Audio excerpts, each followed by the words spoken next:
Salman F Rahman ও আনিসুল হক গ্রেফতার, শেখ হাসিনা সহ ৭ জনের বিরুদ্ধে হত্যা মামলা, এজাহার রেকর্ডের নির্দেশ আদালতের। 15 আগস্ট শোক দিবসের ছুটি বাতিল, উপদেষ্টা পরিষদের বৈঠকে সিদ্ধান্ত। সব ধর্মের মানুষের নিরাপত্তা নিশ্চিত করা হবে বললেন প্রধান উপদেষ্টা। অশান্ত পরিবেশ সৃষ্টির অপচেষ্টায় হিন্দুদের ওপর হামলার অভিযোগ মির্জা ফখরুলের। আন্দোলনে গণহত্যার তদন্ত চেয়ে জাতিসংঘকে বিএনপির চিঠি। বাংলাদেশের দাঙ্গা বাঁধানোর ভারতীয় পায়তারার অভিযোগ হিন্দু নেতাদের। আইএসআই আর জঙ্গি সংশ্লিষ্টতার নতুন গল্প নিয়ে হাজির এবার দিল্লি।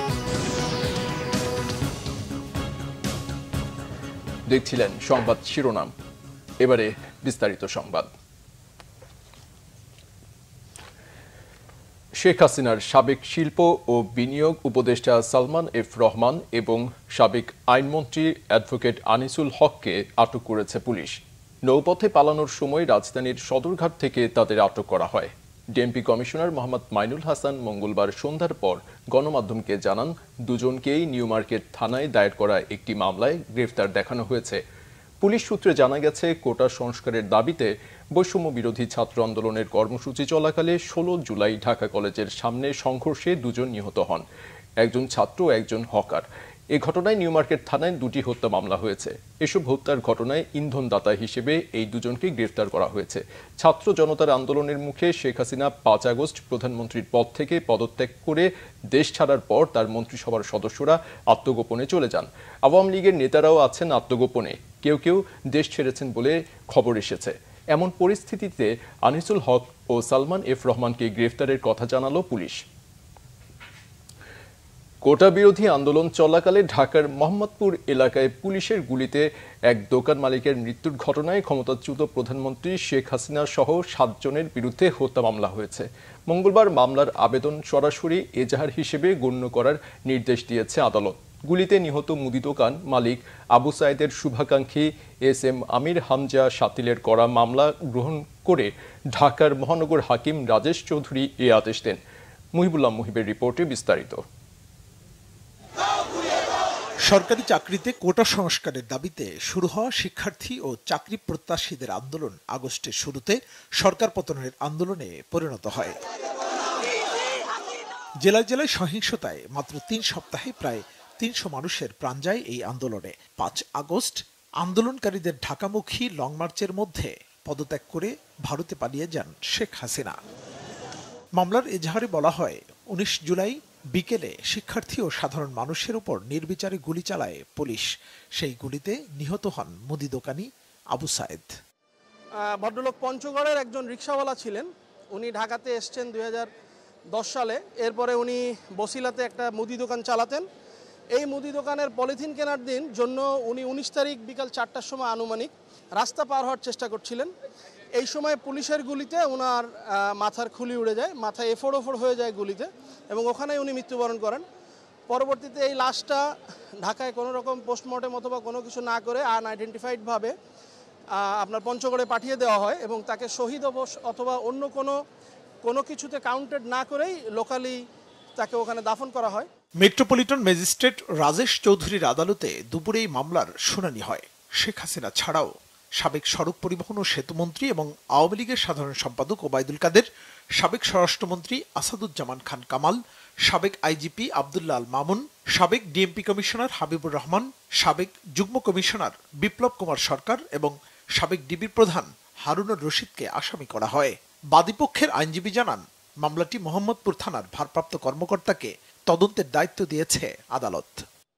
বিজ্ঞ আদালত মামলাটি এফআইআর হিসেবে গ্রহণ করার জন্য সংশ্লিষ্ট মোহাম্মদপুর থানাকে নির্দেশ দিয়েছেন এবং তদন্ত হবে। তদন্তের সাপেক্ষে মামলার আইনের প্রসিডিউর অনুযায়ী সর্বশেষ আমরা যতটুকু সাক্ষ্য প্রমাণ দেওয়ার চেষ্টা করব। প্রত্যাশাটা আমরা ন্যায় বিচার চাই এবং ন্যায় বিচার পাবো ইনশাল্লাহ।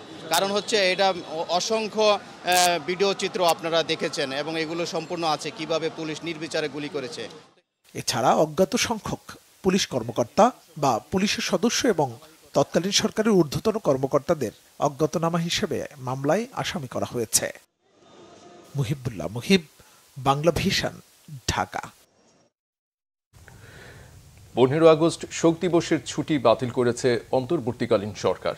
প্রধান উপদেষ্টার সভাপতিত্বে উপদেষ্টা পরিষদের বৈঠকে এ সিদ্ধান্ত হয়েছে। মঙ্গলবার অন্তর্বর্তী সরকারের উপদেষ্টা পরিষদের বৈঠকে বিষয়টি অনুমোদন দেওয়া হয়। রাষ্ট্রীয় অতিথি ভবন যমুনায় উপদেষ্টা পরিষদের বৈঠক অনুষ্ঠিত হয়। বৈঠক সূত্রে জানা যায়, উপদেষ্টা পরিষদের সঙ্গে রাজনৈতিক দলগুলোর সংলাপে ব্যাপক ঐক্যমত্যের ভিত্তিতে জাতীয় শোক দিবস উপলক্ষে ঘোষিত 15 আগস্টের সাধারণ ছুটি বাতিলের বিষয়টি উপদেষ্টা পরিষদের বৈঠকে অনুমোদিত হয়। শেখ হাসিনার সরকার বঙ্গবন্ধু শেখ মুজিবুর রহমানের হত্যাকাণ্ডের দিন 15 আগস্ট জাতীয় শোক দিবস হিসেবে পালন করত। সোমবার অন্তর্বর্তী সরকারের প্রধান উপদেষ্টা ডক্টর মোহাম্মদ ইউনূসের সঙ্গে পৃথক বৈঠক হয় বিভিন্ন রাজনৈতিক দলের। বৈঠকে বঙ্গবন্ধু শেখ মুজিবুর রহমানের হত্যাকাণ্ডের দিন 15 আগস্ট জাতীয় শোক দিবস হিসেবে পালন করা হবে কিনা সে বিষয়ে আলোচনায় ভিন্ন ভিন্ন মত আসে। এদিকে উপদেষ্টা পরিষদের বৈঠকে ছাত্র জনতার গণ অভ্যুত্থানে আত্মোৎসর্গকারী শহীদদের উদ্দেশ্যে অন্তর্বর্তীকালীন সরকারের উপদেষ্টা পরিষদ শোক প্রস্তাব গ্রহণ করে। অন্তর্বর্তীকালীন সরকারের প্রধান উপদেষ্টা ডক্টর মোহাম্মদ ইউনূস বলেছেন, বাংলাদেশ এক পরিবার, এই পরিবারের মধ্যে বিভেদ করার কোনো সুযোগ নেই। মঙ্গলবার ঢাকেশ্বরী জাতীয় মন্দিরে তিনি এ কথা বলেন। বিভক্ত না হয়ে ঐক্যবদ্ধ থেকে ধৈর্য ধরতে সব ধর্মাবলম্বীদের প্রতিও আহ্বান তার। রকুনুজ্জামানের রিপোর্টে বিস্তারিত। মঙ্গলবার বেলা 12টার দিকে পুরান ঢাকার ঢাকেশ্বরী জাতীয় মন্দির পরিদর্শন করেন অন্তর্বর্তীকালীন সরকারের প্রধান উপদেষ্টা নোবেলজয়ী ডক্টর মোহাম্মদ ইউনূস। মন্দির পরিদর্শন শেষে হিন্দু সম্প্রদায়ের নেতাদের সাথে কথা বলেন প্রধান উপদেষ্টা। হিন্দু সম্প্রদায়ের নেতারা বর্তমান পরিস্থিতি প্রধান উপদেষ্টার সামনে তুলে ধরেন। আমাদের উপর যত ঘটনা হয়েছে আপনাকে দুঃখের সাথে জানাচ্ছি, 53 বছরে একটি ঘটনারও বিচার হয়নি। এই বিচারহীনতা দূর হবে আশা করি। আমরা এত অত্যাচারিত আমরা সইতে পারছি না। আপনি আপনার এই সময়ে বৈষম্য বিরোধী সমাজ, জ্ঞানভিত্তিক রাষ্ট্র সমাজ প্রতিষ্ঠার কাজটি শুরু করে যাবেন। পরবর্তীকালে আমাদের রাজনীতিকরা যারা দায়িত্ব নেবেন তারা যেন এই পথ থেকে বিচ্যুত হতে না পারে। পরে প্রধান উপদেষ্টা বর্তমান পরিস্থিতিতে হিন্দু সম্প্রদায় সহ সবাইকে ধৈর্য ধরার আহ্বান জানান। বলেন, বাংলাদেশের মানুষ এক পরিবার, বিভেদ করার সুযোগ নেই। এই পরিস্থিতিতে আসার কারণটা হলো একটা বড় রকমের একটা বিভেদের আওয়াজ শুনছি, যে এমন বাংলাদেশ আমরা করতে চাচ্ছি যেটা আমরা এক পরিবার। এটি হলো মূল জিনিস। এখানে পরিবারের মধ্যে কোনো পার্থক্য করা, বিভেদ করা, এটার কোনো প্রশ্ন আসে না। আমরা বাংলাদেশের মানুষ, বাংলাদেশ, এটি আমরা নিশ্চিত করতে চাই। এটা নিয়ে আর কোনো বাদ বিবাদ ইত্যাদি যেন না। আমাদের গণতান্ত্রিক যে আকাঙ্ক্ষা, সেখানে আমরা বিবেচিত মুসলমান হিসেবে নয়, হিন্দু হিসেবে নয়, বৌদ্ধ হিসেবে নয়, মানুষ হিসেবে আমাদের অধিকারগুলো নিশ্চিত হোক। সমস্ত সমস্যার গোড়া হলো আমরা যত প্রাতিষ্ঠানিক আয়োজন এগুলো করেছি সব কিছু পচে গেছে। এই কারণে এই গোলমালগুলো হইতেছে। কাজে আমরা প্রাতিষ্ঠানিক আয়োজনগুলোকে ঠিক করতে হবে। যে ন্যায় বিচার হলে কে বিচার পাবেন আমারে বলেন? আপনারা যদি বলেন যে আমাদেরকে এইভাবে সংখ্যালঘু হিসেবে এইটা হলো যে মূল সমস্যা থেকে আমরা দূরে সরে যাচ্ছি। আমাদেরকে বলতে হবে আমাদের গণতান্ত্রিক অধিকার প্রতিষ্ঠিত হবে। আপনারা বলেন যে আমি মানুষ, আমি বাংলাদেশের মানুষ, আমার সাংবিধানিক অধিকার এই আমাকে দিতে হবে। সব সরকারের কাছে এটাই চাইবেন, আর কিচ্ছু চাই না। ডক্টর মোহাম্মদ ইউনূস বলেন, কোনো পার্থক্য করা বা বিভেদ করার বাংলাদেশ তারা চান না। প্রাতিষ্ঠানিক ব্যবস্থাপনাকে ঠিক করার উপর জোর দিয়ে তিনি বলেন, এগুলো পচে গেছে। মানবাধিকার প্রতিষ্ঠা করতে হবে, নাগরিকদের সাংবিধানিক অধিকার দিতে হবে। ধৈর্য ধরে সংকট কাটাতে সবার সহযোগিতাও চান সরকার প্রধান। আপনাদের নেহাত সুনির্বন্ধ অনুরোধ, আপনারা ওই বিভিন্ন ইয়েতে চলে যান না, ক্ষোভের মধ্যে চলে যান না। এই ক্ষোভ হলে এই ক্ষোভের মধ্যে মারামারি কারাগারি লেগে যাবে। একত্রে আসেন, এক আইন, যে আমাদের আইনের অধিকার দিতে হবে। আমরা এসেছি যে এক মানুষ, এক অধিকার, এর মধ্যে কোনো পার্থক্য করা যাবে না। আমাদেরকে একটু সাহায্য করেন, আপনারা ধৈর্য ধরেন। করতে পারলাম কি পারলাম না সেটা পরে বিচার করেন। যদি না পারি আমাদেরকে দোষ দিন। মন্দির পরিদর্শনের সময় আইন উপদেষ্টা আসিফ নজরুল এবং ধর্ম উপদেষ্টা খালিদ হোসেন সহ অন্যান্যরা উপস্থিত ছিলেন। সেই মিটিং দিয়ে বললাম যে এই কথা। রকুনুজ্জামান, বাংলা ভিশন, ঢাকা। 15 আগস্ট কোনো কর্মসূচির নামে কেউ যাতে নাশকতা করতে না পারে সেজন্য সর্বোচ্চ সতর্ক অবস্থানে থাকবে আইন শৃঙ্খলা বাহিনী। মঙ্গলবার সকালে বিজিবি হাসপাতালে আহতদের দেখতে গিয়ে একথা জানান স্বরাষ্ট্র উপদেষ্টা। বৈষম্য বিরোধী ছাত্র আন্দোলনে আহত শিক্ষার্থী ও বিজিবি সদস্যদের দেখতে মঙ্গলবার সকালে বর্ডার গার্ড হাসপাতালে যান স্বরাষ্ট্র উপদেষ্টা এম সাখাওয়াত হোসেন। পরে স্বরাষ্ট্র উপদেষ্টা বলেন, পুলিশ, র্যাব, বিজিবি, আনসারের মতো রাষ্ট্রীয় বাহিনীগুলোকে দানব বানিয়ে রেখেছিল আগের সরকার। হুকুমদাতাদের তালিকা করে রাষ্ট্রপতির কাছে পাঠানো হয়েছে। স্বরাষ্ট্র উপদেষ্টা আরও বলেন, সীমান্তে বাংলাদেশের ভিতরে ঢুকে গুলি করা হতো, বিজিবিকে বাধ্য করা হতো পতাকা বৈঠক করতে, কিন্তু আর পিঠ দেখানো যাবে না। রাজনৈতিকভাবে যেন পুলিশকে আর কেউ ব্যবহার করতে না পারে সেজন্য পুলিশ কমিশন তৈরির চিন্তা ভাবনা চলছে বলেও জানান স্বরাষ্ট্র উপদেষ্টা। বিএনপির মহাসচিব মির্জা ফখরুল ইসলাম আলমগীর বলেছেন, প্রধানমন্ত্রী শেখ হাসিনা ও তার দোসররা ভারতে পালিয়ে গিয়ে এখন সেখান থেকে ষড়যন্ত্র শুরু করেছে। ষড়যন্ত্রকারীরা পরিকল্পিতভাবে দেশে অশান্ত পরিবেশ সৃষ্টির অপচেষ্টায় হিন্দুদের ওপর হামলা করছে। ঠাকুরগাঁও প্রতিনিধি খোদা বক্স ডাবলুর পাঠানো তথ্যচিত্রে দেখুন ডেস্ক রিপোর্ট। ঠাকুরগাঁও সদরের গড়িয়া কলেজ মাঠে ঐক্য ও সম্প্রীতি সমাবেশে যোগ দেন বিএনপি মহাসচিব মির্জা ফখরুল ইসলাম আলমগীর। প্রধান অতিথির বক্তব্যে দলের মহাসচিব অভিযোগ করেন, শেখ হাসিনার দানবীয় সরকার কোটা আন্দোলনকারী শিক্ষার্থী ও নিরীহ মানুষকে নির্বিচারে গুলি করে হত্যা করেছে। লক্ষ লক্ষ মানুষ রাস্তায় নেমে পড়লো, ছেলে মেয়ে বৃদ্ধ বালকর্তা শিশু সব রাস্তায় নেমে বুকের পুলিশের সামনে বুক পেতে দিয়ে বললো, গুলি করো, আমরা সরে যাব না। আমাদের রংপুরের সাইডের কথা মনে আছে, ঠিক একইভাবে মুগ্ধর কথা মনে আছে, যে পানি লাগবে বলে কাঁদছিল, সেই ছেলেকে পয়েন্ট ব্ল্যাঙ্ক গুলি করে মারলো। এই ভয়াবহ দানবীয় সরকারের এই আইন শৃঙ্খলা রক্ষা বিশেষ করে পুলিশ যেভাবে অত্যাচার নির্যাতন চালিয়েছে আমাদের নিরীহ মানুষের উপরে, ভাষায় বর্ণনা করা যাবে না। তার ফলশ্রুতিতে বাধ্য হয়েছে হাসিনা 5 তারিখে দুপুরবেলা হেলিকপ্টারে করে দেশ ছেড়ে পালিয়ে যেতে বলল। মির্জা ফখরুল এ সময় বলেন, রাজনৈতিক পট পরিবর্তনের সময় ছোটখাটো 2-1টা ঘটনা ঘটতে পারে, কিন্তু সেটা ধর্মীয় হামলা নয়।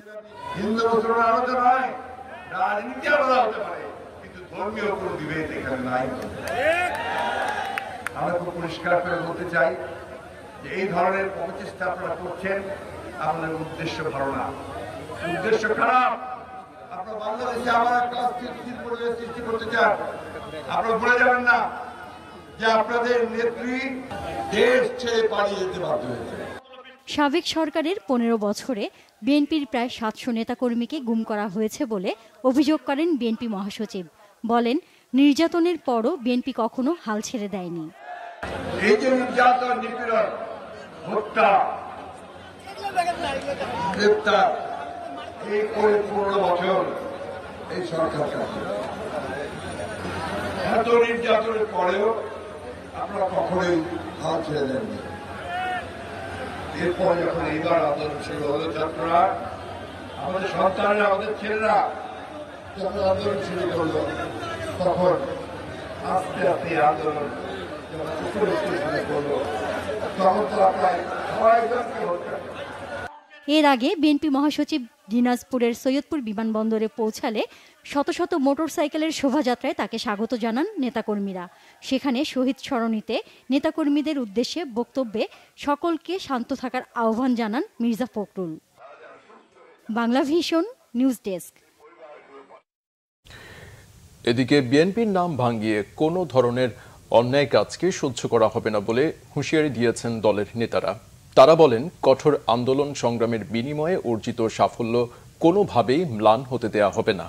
কোটা সংস্কার আন্দোলনে গণহত্যার নিরপেক্ষ ও গ্রহণযোগ্য তদন্ত চেয়ে বাংলাদেশে নিযুক্ত জাতিসংঘের আবাসিক প্রতিনিধির কাছে চিঠি দিয়েছে বিএনপি।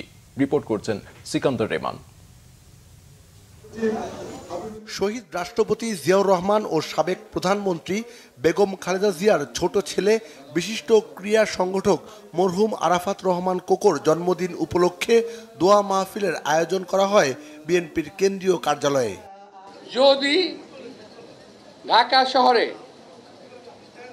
বিশেষ করে ঢাকা শহর, বাংলাদেশ সহ বিশেষ করে আমাদের অফিস যে এলাকায় আছে, মতিঝিল, রমনা, শাহবাগ সব কিছু মিলে যারা আছে এই পাড়ায়, যারা কেউ যদি কোনো রকম মাতাব্বরি করতে চান, যদি আমার কানে আসে, আল্লাহর কসম করে বলছি তাকে ওখানে ছাড়া হবে না,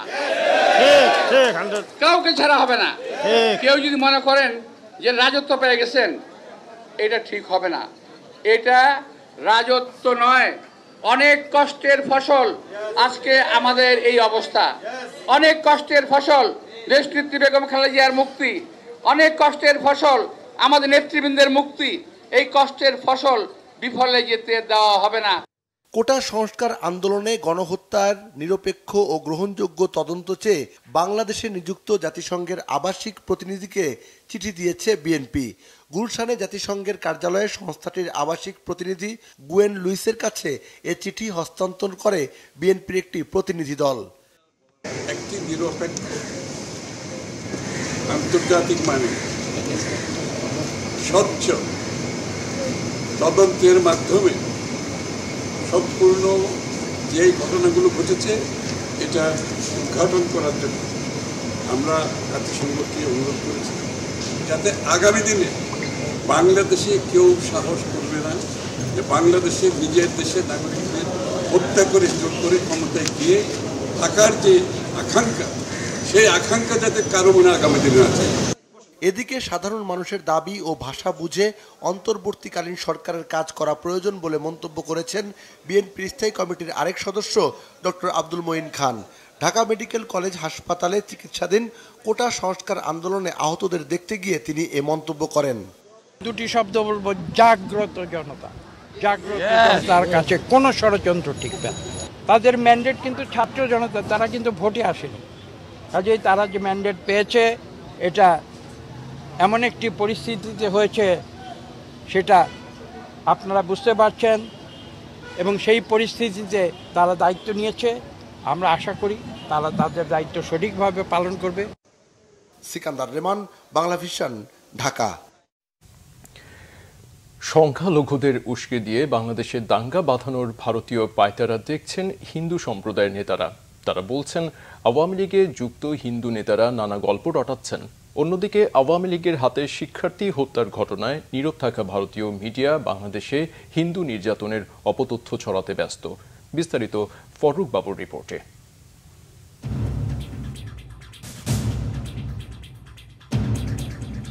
বাংলাদেশের অভ্যন্তরীণ বিষয়ে ভারতের নাক গলানোর ঘটনা নতুন নয়।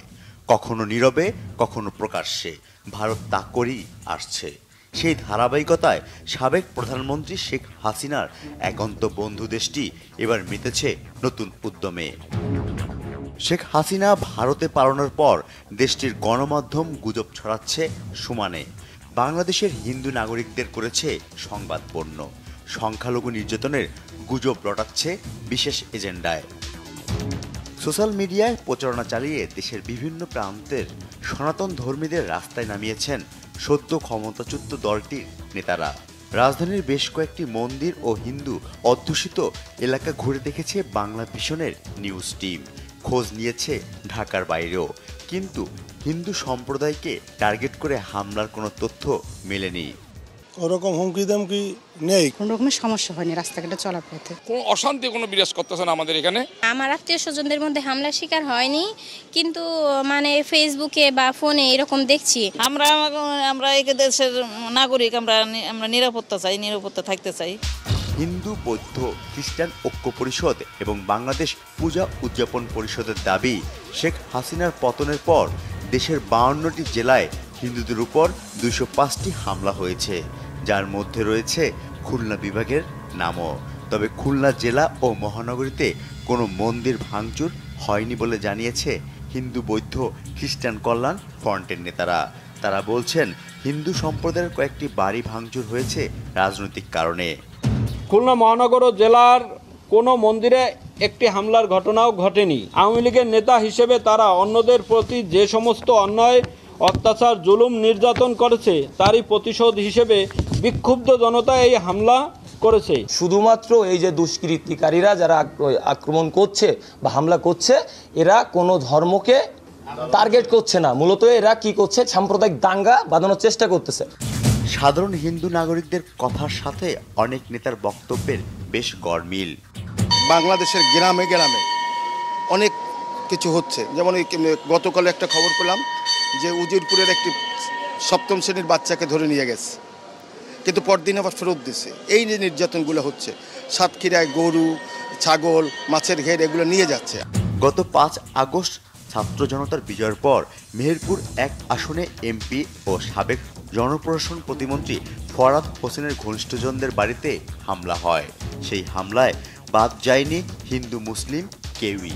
ফরহাদের হয়ে জুলুম করা আওয়ামী লীগের নেতাদের বাড়ি ও ব্যবসা প্রতিষ্ঠানে আগুন দেওয়া হয়। এই তালিকায় বাদ যায়নি ইসকন কার্যালয়ও। আমরা ওই মুহূর্তে নিজের জীবন বাঁচানোর জন্য আমরা এখান থেকে স্থান পরিত্যাগ করেছিলাম।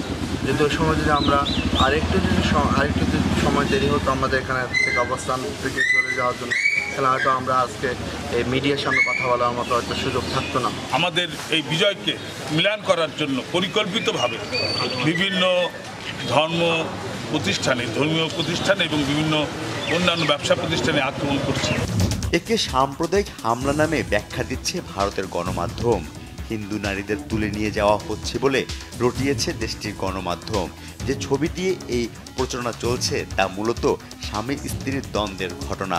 গণভবনে ছাত্র জনতার উল্লাসের চিত্র নিয়েও হিন্দু নারীদের ওপর নির্যাতনের ট্যাগ দেয়া হচ্ছে।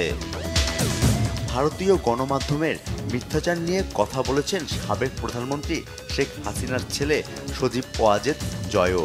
তার মা ভারতে অবস্থান করলেও সেখানকার মিডিয়ায় শেখ হাসিনার বক্তব্য নিয়ে প্রশ্ন তুলেছেন জয়। ফররুখ বাবু, বাংলা ভিশন, ঢাকা। শেখ হাসিনার পদত্যাগ ও ভারতে পালানোর নেপথ্যে মার্কিন ষড়যন্ত্রের অভিযোগ অস্বীকার করেছে হোয়াইট হাউস। এই গুঞ্জনের মধ্যেই বাংলাদেশের রাজনৈতিক পট পরিবর্তনে পাকিস্তানের গোয়েন্দা সংস্থা ISI এবং জঙ্গি সংশ্লিষ্টতার নতুন গল্প নিয়ে হাজির ভারতের কেন্দ্রীয় গোয়েন্দা সংস্থা। বিস্তারিত মিরাব হোসাইন খানের ডেস্ক রিপোর্টে।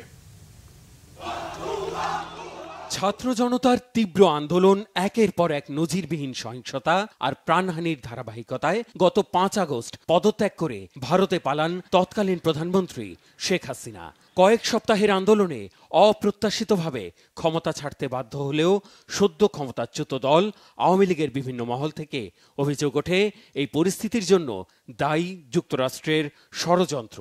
সরকার উৎখাতে ষড়যন্ত্রের অভিযোগ আর গুঞ্জনের মধ্যেই এ বিষয়ে প্রতিক্রিয়া দিয়েছে যুক্তরাষ্ট্র। হোয়াইট হাউস জানিয়েছে জনগণের ইচ্ছায় পরিবর্তন হয়েছে, এর সাথে জড়িত নয় যুক্তরাষ্ট্র। এসবের পেছনে আমরা জড়িত নই। মার্কিন প্রশাসনের জড়িত থাকা নিয়ে যে কোনো প্রতিবেদন বা গুঞ্জন ডাহা মিথ্যা, একদমই সত্য নয়। বাংলাদেশের মানুষ নিজেদের জন্য এটি বেছে নিয়েছে। আমরা বিশ্বাস করি বাংলাদেশের মানুষই দেশটির সরকারের ভবিষ্যৎ নির্ধারণ করবে, এটাই আমাদের অবস্থান। ঘটনাবহুল 5 আগস্টের পর থেকেই শেখ হাসিনার পক্ষে শক্ত অবস্থান নেয় ভারতের কেন্দ্রীয় সরকার। ব্যাপক হারে সংখ্যালঘু নির্যাতনের অভিযোগ যে কোনোভাবে প্রমাণের জন্য উঠে পড়ে নামে ভারতের কোনো গণমাধ্যম। হালে পানি না পাওয়ায় বাংলাদেশের ছাত্র জনতার বিপ্লবকে প্রশ্নবিদ্ধ করতে এবার হাজির নয়াদিল্লি। ভারতের কেন্দ্রীয় গোয়েন্দা সংস্থার সূত্র ধরে এ বিষয়ে প্রতিবেদন প্রকাশ করেছে ভারতের একাধিক গণমাধ্যম। বলা হয়েছে, ছাত্র জনতার ভিড়ে মিশে ভয়াবহ সহিংসতা উস্কে দিয়ে শেখ হাসিনার শাসনের ইতি টানার পরিকল্পনা সুকৌশলে পরিণতির দিকে নিয়ে গেছে পাকিস্তানের গোয়েন্দা সংস্থা ISI। এর পেছনে সহযোগী হিসেবে ছিল একাধিক জঙ্গি গোষ্ঠী। ISI ও জঙ্গি সংশ্লিষ্টতার উদাহরণ টানতে গিয়ে 23 জুলাই নরসিংদী আর 5 আগস্ট শেরপুরের কারাগারে হামলা এবং শত শত কয়েদি পালানোর বিষয়টি উল্লেখ করেছে ভারতের কেন্দ্রীয় গোয়েন্দা সংস্থা। গাজীপুরের কাশিমপুর কারাগার থেকে কয়েদি পালানোর বিষয়টিও এড়ায়নি। বলা হয়েছে, কট্টর জঙ্গিরা ছাত্রদের ভিড়ে মিশে গিয়ে এই অপকর্ম করেছে। কারাগার থেকে লুট করা বিপুল পরিমাণ অস্ত্র ও গুলি সংখ্যালঘু নির্যাতনে ব্যবহার করা হচ্ছে। আর এই হামলা ও লুটপাটে নেতৃত্ব দিয়েছে সদ্য নিষিদ্ধ ঘোষিত জামায়াতে ইসলামী বাংলাদেশ, ছাত্র শিবির ছাড়াও বাংলাদেশে তৎপর জঙ্গি গোষ্ঠীগুলো। জঙ্গি গোষ্ঠী হিসেবে আনসারুল্লাহ বাংলা টিম, আনসার আল ইসলাম, লস্করি তৈয়বা, জাগ্রত মুসলিম জনতা বাংলাদেশ সহ 9টি নাম ওই গোয়েন্দা প্রতিবেদনে উল্লেখ করা হয়েছে। এমন পরিস্থিতিতে বাংলাদেশ লাগোয়া পশ্চিমবঙ্গ, আসাম, মেঘালয় ও মিজোরাম সীমান্তে অনুপ্রবেশ ঠেকাতে আর জঙ্গি হামলার আশঙ্কায় সর্বোচ্চ নিরাপত্তা সতর্কতা জারি করা হয়েছে। অনুপ্রবেশের চেষ্টা করায় গত শুক্রবার কমপক্ষে 1000 মানুষকে পুশব্যাক করা হয়েছে বলে দাবি করেছে ভারতের সীমান্তরক্ষী বাহিনী BSF. Mehrab Hussain Khan, Bangla vision, news desk. জুলাইয়ে হত্যাকাণ্ড ও নাশকতার সাথে জড়িতদের শাস্তির দাবি জানিয়েছেন ক্ষমতাচ্যুত প্রধানমন্ত্রী শেখ হাসিনা। তিনি তার পিতা শেখ মুজিবুর রহমানের ভাস্কর্য ভাঙচুরের বিচারও চেয়েছেন। শেখ হাসিনার ছেলে সজীব অজয় জয় এক্সে এক টুইট বার্তায় তার মায়ের দেয়া 3 পৃষ্ঠার এই বিবৃতি প্রকাশ করেছেন। ঢাকা ছাড়ার পর এটাই শেখ হাসিনার প্রথম বিবৃতি। শেখ হাসিনা বলেন, গেল জুলাই থেকে আন্দোলনের নামে নাশকতা, অগ্নিসন্ত্রাস ও সহিংসতার কারণে অনেকগুলি তাজা প্রাণ ঝরে গেছে। ছাত্র, শিক্ষক, পুলিশ, এমনকি অন্তঃসত্ত্বা নারী পুলিশ, সাংবাদিক, সংস্কৃতিসেবী, কর্মজীবী, আওয়ামী লীগ ও সহযোগী সংগঠনের নেতাকর্মী, পথচারী ও বিভিন্ন প্রতিষ্ঠানে কর্মরতরা সন্ত্রাসী আগ্রাসনের শিকার হয়ে মৃত্যুবরণ করেছেন। তাদের প্রতি শোক এবং তাদের আত্মার মাগফিরাত কামনা করেন তিনি। শেখ মুজিবুর রহমানের প্রতি চরম অবমাননার অভিযোগ এনে তার বিচার চেয়েছেন দেশবাসীর কাছে। একই সাথে যথাযথ মর্যাদার সাথে ভাবগম্ভীর পরিবেশে জাতীয় শোক দিবস 15 আগস্ট পালনের আহ্বান জানিয়েছেন শেখ হাসিনা। যে দলেরই হোক, যে ধর্মেরই হোক, কারো জীবন বিপন্ন হবার ঝুঁকিতে পড়লে সেনাবাহিনী তাদের আশ্রয় দেবে বলেছেন সেনাপ্রধান জেনারেল ওয়াকারুজ্জামান। বলেন, কারো বিরুদ্ধে অভিযোগ থাকলে মামলা হলে অবশ্যই আইনের আওতায় আনা হবে। মঙ্গলবার বিকালে রাজশাহী সেনানিবাসের অতিথি ভবনে পুলিশ প্রশাসনের সঙ্গে বৈঠকে তিনি কথা বলেন। এ সময় সেনাপ্রধান বলেন, পুলিশ এখন একটা ট্রমার মধ্যে আছে। তাদের ভেতর আস্থা ফিরে না আসা পর্যন্ত সেনাবাহিনী মাঠে থাকবে। তারা আত্মবিশ্বাসী হলেই সেনারা ব্যারাকে ফিরে যাবে। সেনাপ্রধান আরও বলেন, দেশের বর্তমান পরিস্থিতিতে সংখ্যালঘুর কোনো ইস্যু নেই। অন্তর্বর্তীকালীন সরকারের ওপর বহির্বিশ্বের কোনো চাপ নেই। রাষ্ট্রের সংস্কার শেষে একটি গ্রহণযোগ্য নির্বাচনের জন্য সেনাবাহিনী বর্তমান সরকারকে সর্বাত্মক সহযোগিতা করবে বলেও জানান সেনাপ্রধান। পরিস্থিতি এখন শান্ত হয়ে এসেছে এবং পুলিশ বিভিন্ন থানায় অলরেডি কাজ শুরু করেছে, যেটা একটা ভালো জিনিস। আমরা পুলিশকে প্রোটেকশন দিয়ে যাচ্ছি। তারা সম্পূর্ণভাবে যখন কাজ কর্ম শুরু করে দিবে, যখন পরিস্থিতি আরও স্বাভাবিক হয়ে আসবে, তখন আমরা ইনশাল্লাহ সেনানিবাসে ফেরত যাব। বিচার বহির্ভূত কোনো কাজ হোক, তাদের উপরে হামলা হোক বা তাদের জীবনে যে হুমকি যেটা আছে সেটা থাকলে আমরা তাদেরকে আশ্রয় দিয়েছি।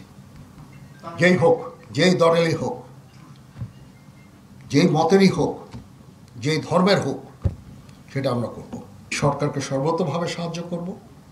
সরকার কিছু সংস্কার করতে চাচ্ছে এবং একটা ফ্রি ফেয়ার ইলেকশন করতে চাচ্ছে। সেটার জন্য যে ধরনের যতদূর সহায়তা তারা আমাদের কাছে চাবেন, সেটা আমরা করব। সংখ্যালঘুদের ওপর সহিংসতার চেষ্টাকারী দুষ্কৃতিকারীদের খুঁজে বের করে আইন শৃঙ্খলা বাহিনীর হাতে তুলে দিতে নেতাকর্মীদের প্রতি আহ্বান জানিয়েছেন বিএনপির আন্তর্জাতিক কমিটির সদস্য ও ঢাকা দক্ষিণ সিটি কর্পোরেশনের বিএনপির সাবেক মেয়র প্রার্থী ইঞ্জিনিয়ার ইশরাক হোসেন। মঙ্গলবার বিকেলে সবুজবাগ থানাধীন বাসাবো বৌদ্ধ মন্দির পরিদর্শন ও ধর্মগুরুদের সাথে মতবিনিময় শেষে তিনি এই আহ্বান জানান। বিএনপির ভারপ্রাপ্ত চেয়ারম্যান তারেক রহমানের নির্দেশে আতঙ্কিত নাগরিকদের মাঝে স্বস্তি ফিরিয়ে আনতে ধারাবাহিক কর্মসূচির অংশ হিসেবে সংখ্যালঘুদের পাশে দাঁড়িয়েছেন বিএনপি নেতারা। ইশরাক হোসেন বলেন, নেতাকর্মীদের সতর্ক থাকতে হবে। অনেক দুষ্কৃতিকারী বিএনপির নাম ভাঙিয়ে পাড়া মহল্লায় বাসাবাড়ি, কলকারখানা ভাঙচুর করছে, নানা ধরনের অপতৎপরতা চালাচ্ছে, গণতন্ত্রের এ অর্জনকে বিনষ্ট করার জন্য নানা চক্রান্ত করছে, বিভিন্ন মসজিদ মন্দিরে হামলা চালানোর চেষ্টা করছে। এসব দুষ্কৃতিকারীদের চিহ্নিত করে প্রশাসনের কাছে তুলে দিতে হবে।